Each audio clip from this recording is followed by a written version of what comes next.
home on Wood Green High Street when the riots began.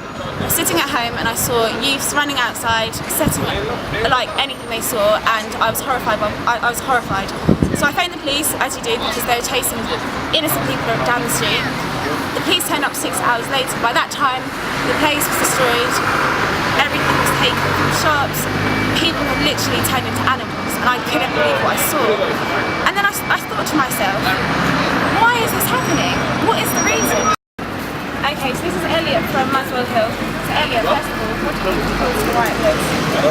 I think apart from the obvious, apart from Mark being killed and stuff, I think it's more youngsters crying out for respect. You know, they don't really get enough respect from police. Police just stopping people for no reason, always getting searched, and it's always for the same, just a routine check. But it's obviously more than that, because you get it all the time. From day to day, you might get police coming down, you get watched for no reason. So I think it's time for police to start looking at what they're doing wrong rather than what they think the youngsters are doing wrong, because most of the time it's not. I think the riots were started because the family didn't get any answers. They marched peacefully to Tottenham police station, and they were there for 5 hours with community leaders waiting for an answer. I think if the police had brought anyone out and given any kind of statement to the family, I think they would have gone away and all of this wouldn't have happened. I think there's two different things going on. The first of which was the shooting of Mark Duggan, and that's what caused what happened in Tottenham. But the second spate is just pure looting, and I think it was caused by what happened here. Sometime on Saturday night, Sunday morning, it became apparent that you could loot shops and do it with complete impunity. And that idea seemed to spread across London like wildfire in 24 hours.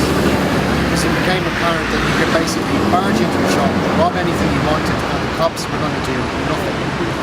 So once that idea got into certain kids' heads, it just spiraled out of control. It's a combination of 15 different things, but mostly I don't think the looting is anything political. It's not about social justice. It's not about any of that. It's pure, as we say back where I come from, scumbaggery.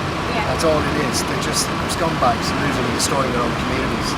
But I think it's important that we don't confuse what happened in Tottenham with what's happening here and happening in Croydon and Hackney and so on. They're two different things. So I think it's important those are distinguished between them. So why do you think it started? What do you think the main cause at the heart of the riot? I know it was the Mark Duggan murder. They say it's the Mark Duggan thing, but I've heard loads of stories. I heard that there was a 16-year-old girl that got rushed by a mob of police, and that kind of sparked things off in Tottenham. And then I guess just from there, everything's just sparked off.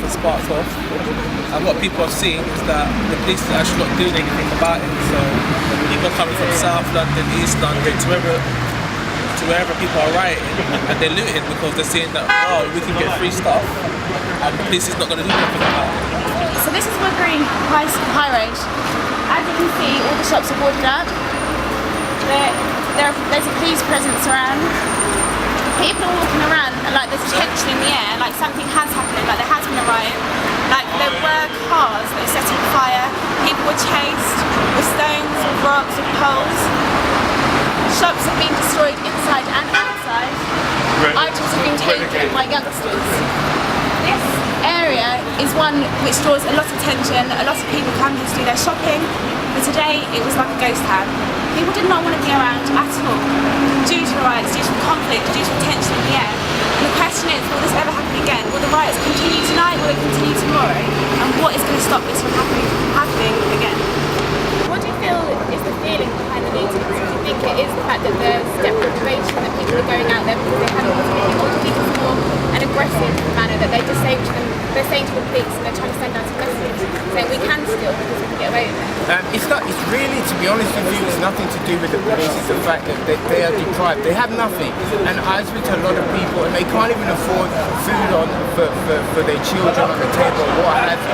So when an opportunity like this comes along, of course they're going to grab it because they know in a month's time they're going to be back to square one. It's grassroots levels. There is nothing out there for the majority of people who are on the street. So what are your feelings about it? To be honest, I think it's needed. I think it's needed because now they're looking at it in a different way. They're not just thinking, the youngsters are bad and they're fighting each other. Look, how many youngsters have got together to just do this? and it's crying out for help, man. Youngsters aren't just, everyone's killing each other, all the black youths, it's not all about that. It's all about how they're treating us and how we want to be treated and how we think we should be treated. And I think it's about time that they look at how they can help us and how they can help people get together and start treating people better. Not yet. I don't think it has yet, but they are looking into it, saying they need more to be done by the police. Why did it take so long for police to come to certain areas? Whereas in Angel, for example, they started in Angel and it took about 10 minutes for the police to get there. So I think it's certain areas they don't mind things happening, like here, it took how many hours for police to come? What do you think the solution is to this problem? How do you think the government should solve the issue? And Birmingham and all the areas here in the UK. See, right now, the government just, number one, needs to apologise. There hasn't been no apology. Number two, they need to actually explain to Mark's family what's happened. Because from what I know, they haven't given them a proper reason to what happened to Mark. And number three, they need to start stamping down their authority. That's what they're here for. Make proper arrests, because on TV you're not seeing them make no arrests. You're seeing the police stand there doing nothing. But if people saw on TV that people are getting arrested live, then I don't think people will be as willing to come out. But no one wants to get arrested and get locked up for like 5-6 years just for looting when you don't need to loot. Yeah. So if the government stamps down their authority and starts putting certain things in place, I think that would be better for them. Okay, so I did try and get an interview with the police because obviously I want us to be fair. I don't want to be I don't want to manipulate anything. I just want to get the honest reception of people around the community and in the area. And the police are part of the community and the area, so I just wanted to try and get a kind of equal coverage of the situation of the riots. But in this instance, I'm afraid they can't talk about, or they're not willing to. I'm not sure if they are under an obligation to not talk to us. But either way, we didn't get anything from them. So you think that these youngsters have no morals at all? Do you think that the moral breakdown is from the fact that they don't have respect for society? I think it's a combination of about 30 years of things colliding at the same time. Some people say it's the result of Thatcher's policies in the early 80s, some people say it's the result of the Labour government in the late 90s. I don't know what it all is, but you asked earlier on what are the government going to do. It's almost, for me, it's a case of the things they need to stop doing. For example, I don't know what the exact number is, but apparently there's been 100,000 stop and searches under anti-terror legislation in this city in the last however many years, none of which have resulted in an anti-terror conviction. So that's 100,000 people whose probably only interaction with the police service is one of humiliation in the public street. Being searched is hugely invasive. Not every, but a lot of the riots that kicked off in this country in the last 30, 40 years, they almost all result from a search that went wrong. And it seems like certain fundamental lessons have not been learned. And I think, I'm not trying to condone or excuse any of the stuff that we've seen in the last 2 or 3 days, but it speaks to me that that is part of the recipe that gives these kids this attitude, which is fuck the cops. Because they don't see the police service as anything to do with them. They see them as the enemy. A lot of kids feel that way about the cops, and they say that these kids clearly see them as the enemy. And that's because government policy for the last 20 or 30 years has consistently pitted the police service against the communities again and again and again. And it's usually against particular ethnicities, usually particular demographics, social, whatever you want to call it. So to me, it's not just a case of things the government needs to do, it's a case of things they need to stop doing. And just a final question, when do you think that the riots are going to end? Like, do you have any view on it?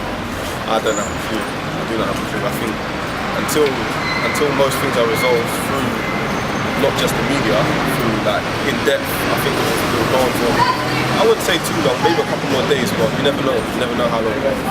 Hopefully not too long. Well, we hope it ends right now. Yeah. But you can't say. I mean, to be honest, I don't really think it's going to go on for that much longer. I don't see it being longer than this week, because think about it, most areas, especially in London, have been hit already. People outside London, it's not really their sort of thing. Okay, they're trying to start it up, but you can tell it's not really their passion. Like, they just kind of just want to rip their heads. I think it'll kind of die down by this week, because literally everywhere in London is pretty much been hit. I think it's a change in government policy. I think a lot of the politicians and community leaders, they need to get together and try to work out some sort of solution as to what can be done. Because at the moment it's the top 5% of our population who are enjoying the benefits. But the rest of us, we're in a wasteland. So basically, nobody has nothing. So it's like, well, we might as well let it all go up in flames because we don't have anything anyway. So you need to give people a reason to, in a sense, protect their community. When the peaceful protests occurred in Tottenham, the first thing I thought was that it's absolutely fantastic because civil society is taking a stand. The second thing I started to think, when it got out of hand, that's awful, that's terrible, that's damn right wrong. But overall, the fact of the matter is, we have to make a stand. Violence is not advocated at all in any way or form. And those of you who are doing it, you have to stop because innocent families, shopkeepers who've worked their whole life, like the Riots family, their furniture shop that they've had for years was destroyed. And who are you to do that? These individuals worked so hard. Yes, you have no morals, clearly, but the reason you don't have morals is because you don't have faith in society. What the government has to do, and I just pray that they do this, is they take note. They sit down and they say to these youngsters, okay, what we're going to do now is we're going to piece the puzzle together, and we're going to work out why society has become so fragmented, why everyone is so upset and angry and has lost faith in the system that's supposed to protect them. We have to sit down and we have to bring the police, we have to bring the government, we have to bring the youngsters, we have to talk about this and say, okay, this is how it's going to change. Apparently we have an egalitarian society that everyone's equal. At the moment I don't see that. Yes, I'm educated, I went to a good university, excellent university, but my background, some of the people I've been around, they haven't done that. So I've learned and I've seen a broad objective view of what's going on in society, and I've also seen what's happening in reality, and the two are intertwining. We've got these people at the top who don't care about the people at the bottom. They don't seem to care at all. And until the government and the media actually stop and say, okay, we're going to take note and we're going to look after these people now, we're going to embrace them, we're going to give them opportunity, we're going to make it fair, we're going to make the police accountable. Every time the police upset someone, we're going to listen to them.